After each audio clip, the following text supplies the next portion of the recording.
Assalamualaikum warahmatullahi wabarakatuh. Kali ini saya Wirjan Ahmad Jana akan bikin konten video kembali. Nah, konten yang kita bahas pada kesempatan kali ini adalah topiknya masalah mengenai oli atau pelumas. Oli atau pelumas itu digunakan untuk mesin, mesin apa saja. Cuma yang kita fokuskan pada kesempatan ini adalah mesin kendaraan bermotor atau mobil. Nah, jadi oli ini fungsinya adalah untuk melumaskan bagian-bagian mesin, komponen di dalam mesin, agar di antara mesin, komponennya di dalam itu tidak terjadi gesekan. Oli ini sebagai perantara. Nah, perantara untuk menghindari gesekan antara komponen mesin, sekaligus memperlancar kerja mesin, sirkulasi mesin. Maka dengan demikian mesin itu bisa terawat dan terpelihara. Fungsi kedua, oli ini adalah untuk mengurai panas atau membagi panas, bahkan membuang panas. Jadi oli ini membantu mengurangi panas pada mesin. Nah itu. Nah, oli ini ada beberapa jenis berdasarkan bahan baku yang dibikin. Yang pertama adalah oli mineral, yang kedua adalah oli sintetis, yang ketiga adalah oli semi atau oli kombinasi antara oli mineral dan oli sintetis. Oli mineral, nah yang kita bahas, apa itu oli mineral? Oli mineral adalah oli yang dibikin dari bahan baku dasar minyak bumi. Nah, dari hasil proses penyulingan minyak bumi, maka didapatkanlah oli yang berbasis atau berbahan dasar mineral. Zaman dulu, ya khususnya di negara kita Indonesia ya, oli mineral ini masih banyak digunakan. Produsen-produsen kendaraan bermotor ataupun produsen oli hampir semua masih memproduksi jenis mineral karena bahan bakunya tidak masih ada, tidak terbatas, dan juga pengguna mesin atau pengguna kendaraan masih tidak seberapa. Oli mineral ini itu penggunaannya tergantung mesin atau sesuai dengan kebutuhannya, baik tingkat kekentalannya, keencerannya, ataupun bahan kimia yang terkandung di dalamnya. Nah, baik apakah itu untuk kopling basah, kopling kering, untuk kendaraan kopling manual atau kopling apa ya, otomatis, matic atau mobil. Nah, itu. Nah, jadi pembahasan kesempatan kali ini berdasarkan pengalaman saya selama saya punya kendaraan dan punya mobil. Jadi apa yang saya sampaikan ini tidak hanya teori, ini kombinasi antara pengetahuan saya dan juga pengalaman saya yang langsung saya praktekkan. Nah, jadi apa kelebihan dari oli yang berbasis mineral ini? Ya, yang pertama ya, oli yang berbasis mineral ini itu sangat bagus sekali karena olinya stabil, tidak mengalami perubahan baik pada suhu panas ataupun suhu dingin ataupun suhu rendah itu. Nah, jadi karakternya itu tidak berubah secara ekstrim, standar gitu, stabil. Jadi kalau untuk putaran RPM tinggi itu sangat bagus, sangat pas karena RPM tinggi itu yang dibutuhkan mesin yang kekentalan sudah diperhitungkan. Jadi dia tidak mengalami perubahan. Apalagi kan mesin-mesin yang masih presisi itu, nah itu sangat sangat pas sekali. Tak jarang orang-orang banyak menggunakan jenis oli ini untuk sport atau kejuaraan dunia. Nah, tapi kalau untuk kendaraan sport yang dipergunakan keseharian, ya itu lain lagi ceritanya. Nah, yang kedua dari kelebihan oli berbasis mineral ini, nah itu juga oli ini tidak karakternya itu tidak mengikuti induksi panas pada mesin. Jadi panas pada mesin itu tidak sama dengan oli ini. Nah, jadi tingkat penguapannya itu rendah. Jadi kalau kita telat sedikit ganti oli ya nggak apa-apa. Nah ini pengalaman saya ya yang pernah punya motor yang menggunakan betul-betul oli mineral. Itu yang pernah saya praktekkan itu dari pengalaman saya. Nah yang ketiga, oli mineral ini pada saat ia bekerja pada ruang mesin, nah, melakukan sirkulasi di situ, pergerakan, karena di dalam mesin itu ada unsur listrik di situ, unsur listrik negatif ya, kontak bodi ya namanya kontak bodi ya di dalam mesin itu. Nah, jadi dia tidak menimbulkan efek listrik yang kurang bagus. Nah, jadi listrik yang dihasilkan pada mesin atau panel-panel kelistrikan yang ada di bagian kendaraan itu maksimal hasil kelistrikannya. Nah, itu juga tidak menimbulkan efek radiasi elektronik. Nah, radiasi elektronik ini apa maksudnya ya? Radiasi yang kurang nyaman lah, kurang bagus lah buat kesehatan bagi si pengendara. Nah, jadi oli yang berbasis mineral ini mampu meredam itu. Nah, sehingga kendaraan itu enak, nyaman selalu dibawa gitu. Ini saya sudah mempraktikkan, tidak hanya sekedar bicara teori ya, katanya. Ini saya pengguna oli mineral, pernah melakukan itu, uji coba itu. Saya melakukan perjalanan yang cukup panjang, cukup lama, bahkan berjam-jam. Tingkat kelelahan, stamina itu tidak seberapa gitu ya. Nah, dibanding dengan oli-oli yang zaman sekarang ini, yang bukan oli mineral lagi gitu.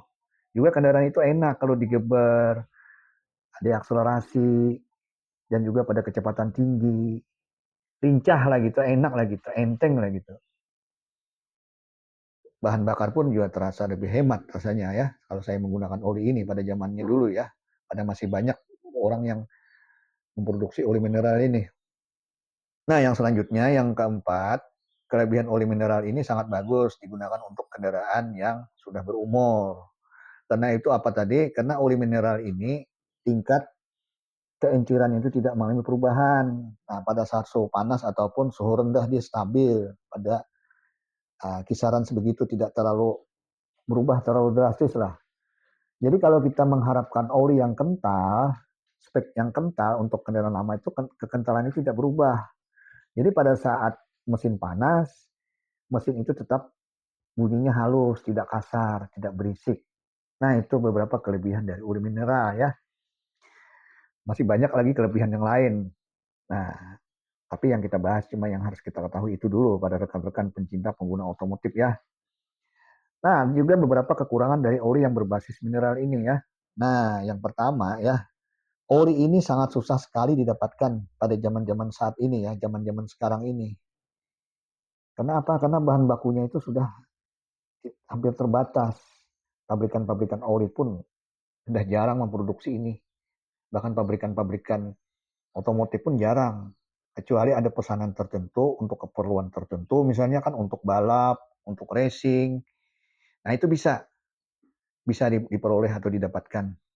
Itu pun kalau didapatkan pun itu harganya juga cukup mahal itu ya. Nah, yang kedua, karena oli ini tidak mengikuti panas mesin, jadi untuk mengurai panas pada mesin itu tidak seberapa kurang gitu. Nah, jadi untuk mengurangi panas atau menetralisir panas itu tidak seberapa. Nah, tapi kalau mesinnya itu sudah menggunakan pendinginan yang maksimal, yang bagus, ya enggak ada masalah gitu. Cuma dalam artian fungsi oli ini untuk mengurangi panas itu tidak seberapa.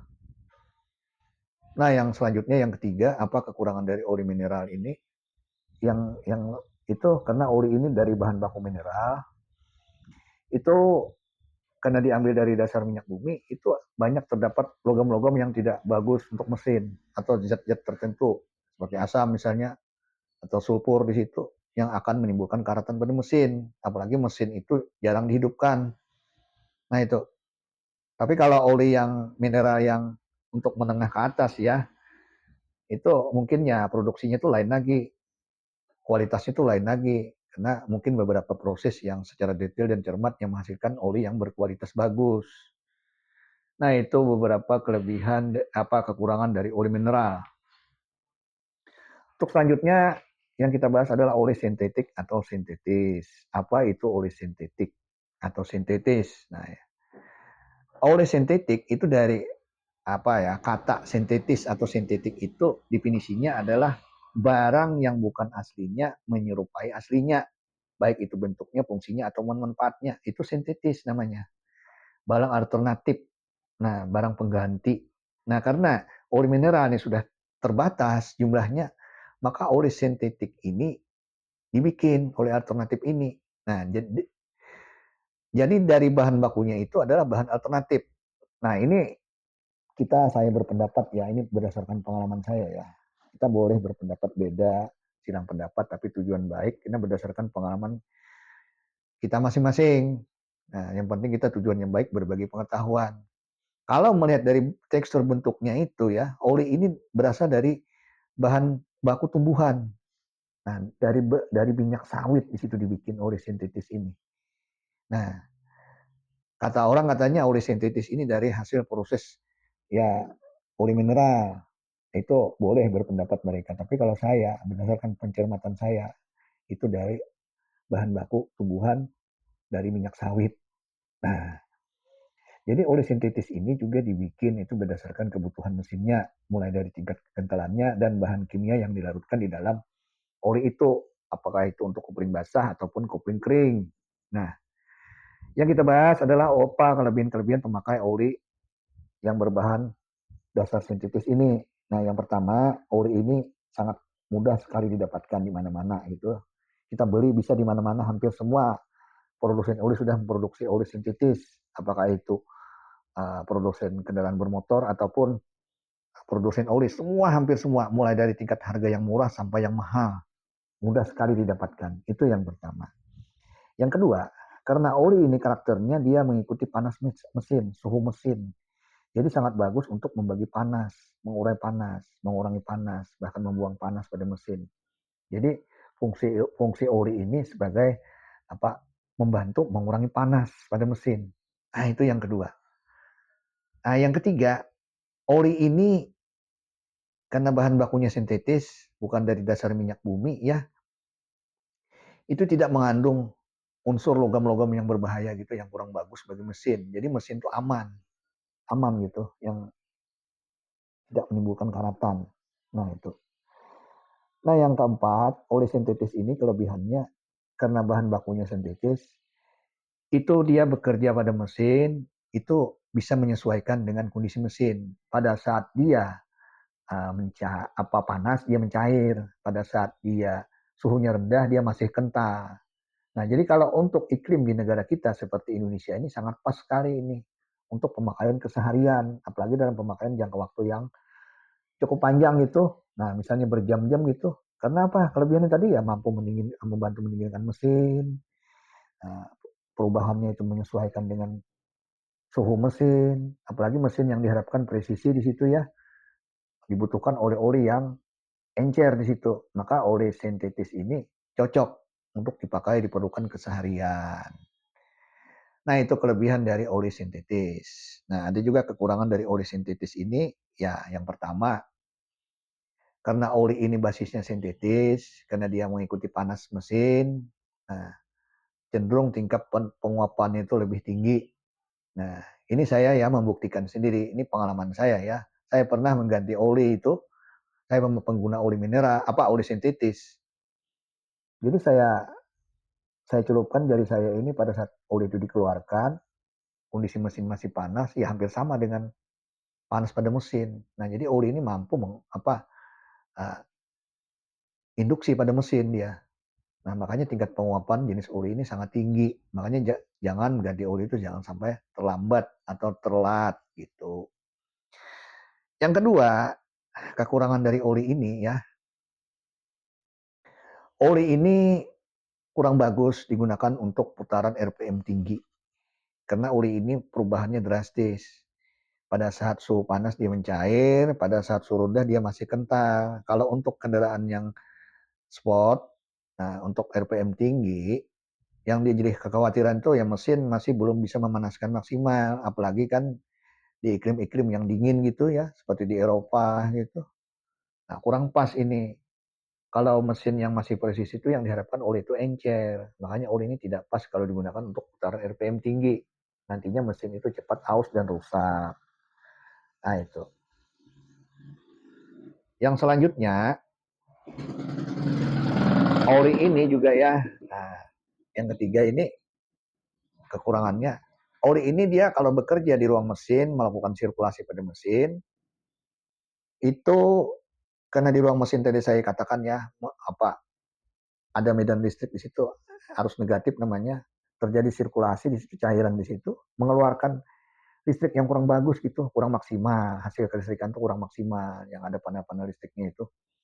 Nah, jadi juga secara kesehatan juga mengeluarkan radiasi elektronik kurang bagus di situ. Yang mana kalau kita berkendara itu terasa sekali itu ketidaknyamanannya itu merasa letih, mudah lesu, lelah, ngantuk. Nah, itu. Itu sudah saya buktikan sendiri ya. Saya merasakan, bukan hanya sekedar bicara. Ini fakta yang membuktikan saya mempraktikkan pengguna oli sintetik. Suatu saat saya pernah berpergian jauh gitu yang memakan waktu perjalanan yang lama berjam-jam.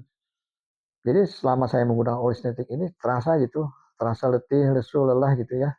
Kurang enak lah, kurang mood lah gitu pada berkendara juga. Nah itu, kendaraan pun juga itu terasa kurang enak digeber-geber atau pada kecepatan tinggi gitu. Kurang nyaman lah gitu. Nah itu. Jadi itu beberapa kekurangan dari oli sintetis itu. Yang kita bahas selanjutnya yang ketiga adalah oli kolaborasi atau oli semi mineral semi sintetis. Apa itu oli semi ini? Ya, oli semi ini adalah penggabungan dari oli mineral dan oli sintetik. Itu tujuannya diproduksi adalah untuk menutupi kekurangan kedua oli ini, maka dikolaborasi jadi satu. Kandungannya itu tergantung permintaan atau tergantung pabrik yang membuat. Apa itu 50% oli sintetik, 50% oli mineral, atau 30% oli mineral, 70% oli sintetik, ya tergantung itu, tergantung permintaan yang diinginkan. Nah ini di depan saya ini ada macam produk oli, nah oli motor, oli bernama ya. Saya senang menggunakan oli jenis motor ini. Ini olinya ini jenisnya untuk kopling basah dan kopling kering. Jadi oli ini semi, menurut speknya ini semi, oli kolaborasi atau oli kombinasi. Kalau melihat dari tekstur bentuknya ini saya ini percaya betul ini memang oli semi ini. Saya senang dengan oli semi ini karena untuk kenyamanan, mengubah rasa gitu, berkendara punya sensasi tersendiri gitu. Enak, tarikan enteng, ringan. Tapi saya bukan mengendus produk tertentu ya, ini sebagai contoh aja.